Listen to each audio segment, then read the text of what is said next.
Proses dan siklus menstruasi. Apa itu menstruasi? Menstruasi atau haid merupakan pendarahan yang terjadi akibat luruhnya dinding sebelah dalam rahim atau endometrium. Menstruasi terjadi akibat embrio tidak terbentuk. Siklus ini rata-rata terjadi 21 sampai dengan 30 hari.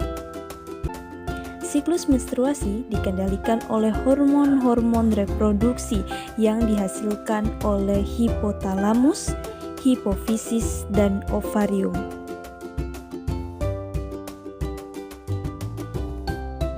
Siklus menstruasi terdiri dari 4 fase.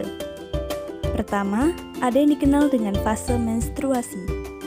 Fase ini terjadi jika ovum tidak dibuahi oleh sperma, sehingga reproduksi hormon estrogen dan progesteron terhenti. Turunnya kadar estrogen dan progesteron menyebabkan ovum lepas dari endometrium sehingga terjadi pendarahan. Fase menstruasi ini terjadi kurang lebih 5 hari. Yang kedua, ada juga yang dikenal dengan fase praovulasi. Fase ini disebut juga dengan fase proliferasi.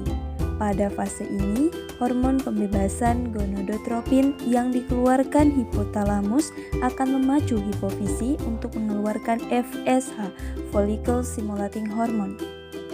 FSH memacu pematangan folikel dan merangsang folikel untuk mengeluarkan hormon estrogen sehingga terjadi pembentukan dinding endometrium.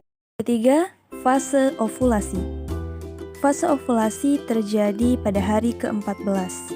Fase terjadinya pelepasan sel telur matang dari permukaan ovarium. Fase ini biasanya terjadi pertengahan siklus, sekitar 2 minggu atau lebih sebelum menstruasi dimulai. Selama fase folikel yang berkembang menyebabkan peningkatan kadar hormon estrogen dari dalam tubuh. Yang terakhir ada yang disebut dengan fase pasca ovulasi. Proses pasca ovulasi ini berlangsung dari hari ke-15 sampai dengan hari ke-28. Namun, bila sekitar hari ke-26 tidak terjadi pembuahan, korpus luteum akan menua, berubah menjadi korpus albicans sehingga tidak lagi menghasilkan hormon.